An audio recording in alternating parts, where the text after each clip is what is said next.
Hi there, y'all. I was a little distracted because I was rereading from one of my favorite books from my childhood bookshelf. Would you believe that this isn't even half of all the books I owned? This is just the stuff that wouldn't fit in storage. In this book, there's a lot of great quotes. This is one of my favorites. The task of introducing anthropology to thousands of educated non-specialists over the years has convinced us that the best way to do this is to emphasize not so much what anthropologists have discovered, but how anthropologists think about what they have learned. Concepts over facts, if you will. This means we will not be as concerned with reviewing the latest trends as with trying to look at the issues that have been at the heart of anthropological inquiry, and with trying to convey what has been of enduring value in our discipline. I've been thinking about that quote a lot, and in fact, this entire book. You see, this was the very first text that I read on anthropology. When I was 14, I realized I probably wasn't gonna make it into art school like I had hoped. My dreams of being a mangaka would be shot. On my family's next trip to the bookstore, I was lucky enough to spot this just sitting on a table with a bunch of other introductory text. I took the book home, devoured the whole thing in a weekend, and declared that day that I would become an anthropologist. It's a nice story, isn't it? I'd like to say this is the only text you'll ever need to read to understand anthropology. However, I don't really even know if this book is in print anymore. I mean, I did buy it 11 years ago on the clearance rack, so I doubt it was that popular. And I was the type of nerdy kid who read academic texts like this for fun, but I understand that other people are normal and that's not going to appeal to everyone. But that does bring up an interesting question. If you wanted to learn more about anthropology, where would you start?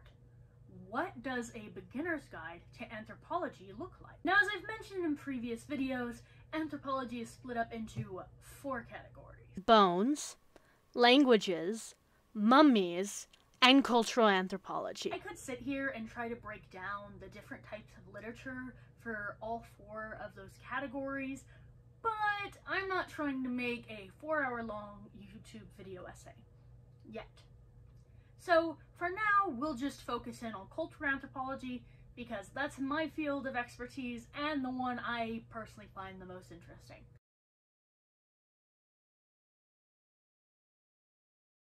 In the words of one of my many eccentric anthropology professors, everything is anthropology. You, me, every day that we exist and live our lives. That's anthropology.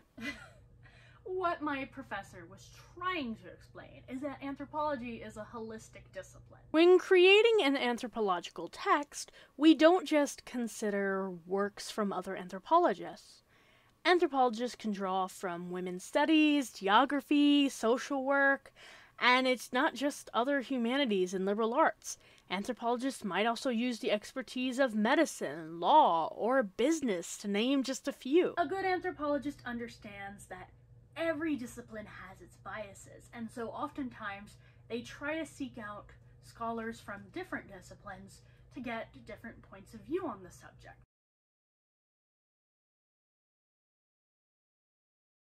Cultural anthropologists like to think of themselves as storytellers. Now, what does that mean in practice? Well, for an example, let's say that I wanted to learn all about drag performers and why they like to do drag. How would I go about doing that? Well, if I'm thinking like a cultural anthropologist, I'm going to find a local drag club, I'm going to ask to be let backstage, and then I'm going to go to each of the performers and say, how did you start doing drag? What was your favorite performance? What was your most hated performance? What do you do when you're not doing drag? And kind of just gather their life story. Now, I'm not expecting all of these people to have the exact same stories. In fact, it would be kind of suspicious if they did.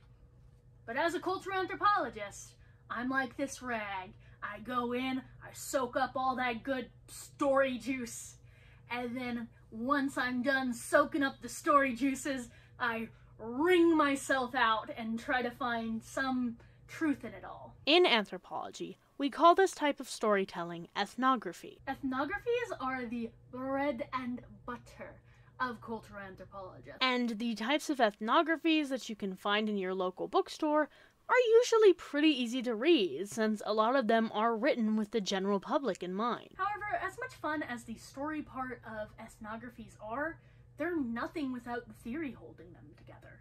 Without theory, ethnographies are basically just a collection of anecdotes. And unfortunately, if you want to read theory, you gotta deal with. Now, jargon isn't necessarily a bad thing. If you want to talk about a really specific phenomena, you need really specific vocabulary to describe it. Words like cultural relativism or positionality can seem intimidating if you've never encountered them before, but they are necessary if you want to understand anthropology. If you're going to read a book about baseball, you're going to have a hard time understanding it if you don't even know what a home run or a triple play is. Anthropology is kind of that same way. You have to know a certain set of vocabulary if you're going to follow along on the topic.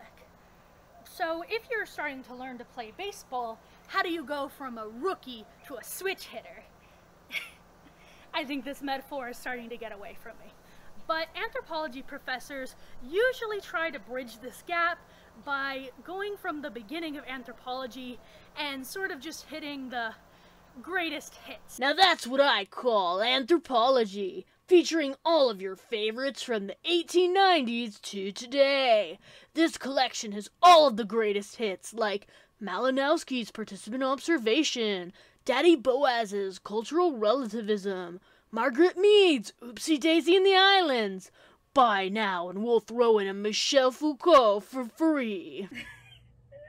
But there is a couple of problems with that approach. One issue being that writing from the early and mid-20th century writers can be really tough, even for students to understand, let alone casual readers, especially the French intellectuals. Oh, and we'll get to the French in another video.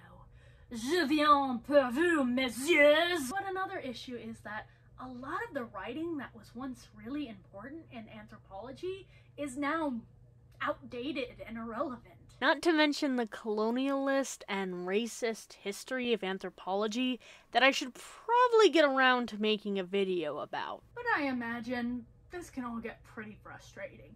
You probably clicked on this video because you were expecting a list of recommendations, and I don't know if I can really give you one. Sorry, I'm clickbait now. I'll provide a list of texts that made me excited about anthropology, but I can't guarantee that any of them will excite you, or they'll even be that readable to people who don't have prior education in the subject. Though if I can give any advice on who not to read, stay away from any writing that calls itself structuralist. Just look at me. Look at me.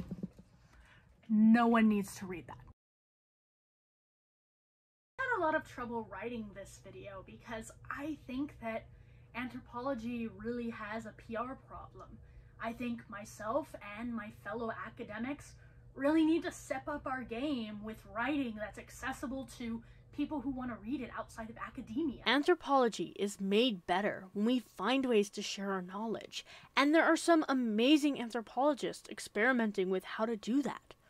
But I don't think it's enough. Part of the reason that I started Sam the Anthro was, as much as I love grad school, being in that environment made me feel like I was up in this ivory tower studying all of this forbidden knowledge that regular people didn't have access to, and I wanted a way to share all of that. I want to do more of that outreach. So, Sam the Anthro is getting a whole new feature starting next month. This channel will launch a Sam the Anthro Book Club. Yay! Basically, I'm going to be reading anthropological texts, and in these videos, I'll be providing a quick summary, a quick vocabulary list if there's anything that I think needs explaining, and just my general thoughts on the piece. And these are going to be shorter, less scripted videos, just so that people will get an idea of these texts. I also want to thank everyone for being so patient. I know I've gone a while without an upload, but I'm getting to the end of my master's thesis, which has been a really stressful time for me and hasn't left a lot of time for YouTube, but I definitely want to start making more videos soon. This is a thing that makes me most excited in the world right now, and I don't want to ignore it. With that, I'm Sam. I've done some anthroing, and I'll see y'all later.